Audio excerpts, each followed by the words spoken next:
Hai, saya Lia. Hari ini saya berada di Full House One Sawak untuk menyaksikan penggambaran muzik video Be Mine, Tasha Masaha and Syed Syamil. Korang mesti nak tahu kan apa yang menarik sepanjang penggambaran ni? So, jom ikut Lia.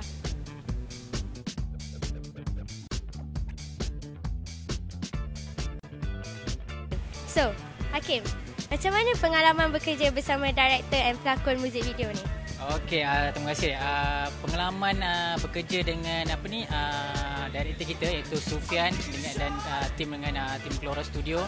Rasanya pengalaman yang tak dapat, memang satu pengalaman yang cukup orang kata apa? Bermakna bagi kita orang lah, bagi tim Anak Wayang, sebab dua tim yang berbeza iaitu Kelora Studio dan Anak Wayang, dengan director dia yang gila-gila dan tim production yang memang happening semua. So segala kerja yang kita orang buat, walaupun beban mana, panas mana pun yang kita orang buat, kita orang lakukan, tak rasa sangat. Sebab bila masing-masing gila-gila, happy-happy, fun-fun semua, itulah. So sepanjang penggambaran ni ada tak scene yang paling susah sekali? Okey, kalau nak sebutkan pasal scene yang paling susah, rasanya ada satu scene tu yang mana director kita iaitu Sufian minta satu scene ni, iaitu bila Tasha dan Syed akan menyanyi dan semua tu dilakukan one take. So cuba bayangkan kalau satu part salah, maknanya kita akan buat balik pada A. Maknanya kita akan ulang dan ulang balik. Itulah satunya rasanya pengalaman part yang paling susah sekali lah.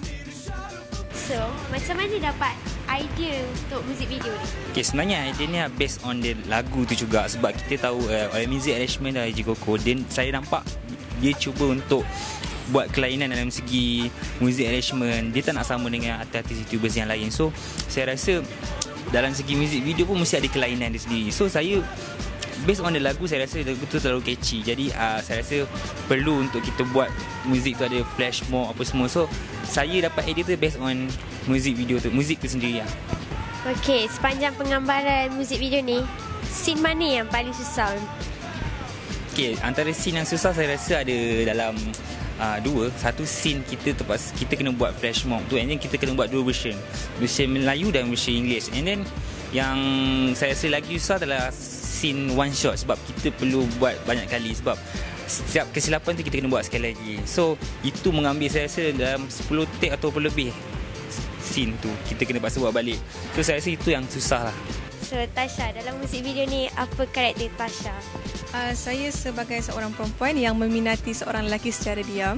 Tapi kalau nak tahu apa kesudahan cerita ni, kena saksikan video klip tu nanti. Dalam muzik video ni, scene mana yang paling sukar sekali nak buat? Saya rasa scene paling susah bukan untuk saya seorang, untuk semua. Saya rasa scene flash mob. Sebab kita orang kena dance, lepas tu kena ulang banyak kali, nak ambil angle dan lain-lain. Dari segi produksi and kru, macam mana pengalaman korang bekerja dengan diorang? Saya rasa ini pengalaman baru. Kita bekerjasama dengan produksi lain iaitu Anak Wayang.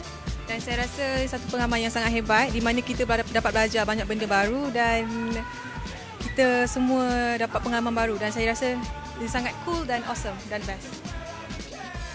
Macam mana? Mesti korang semua tak sabar nak nantikan muzik video Be Mine ni kan?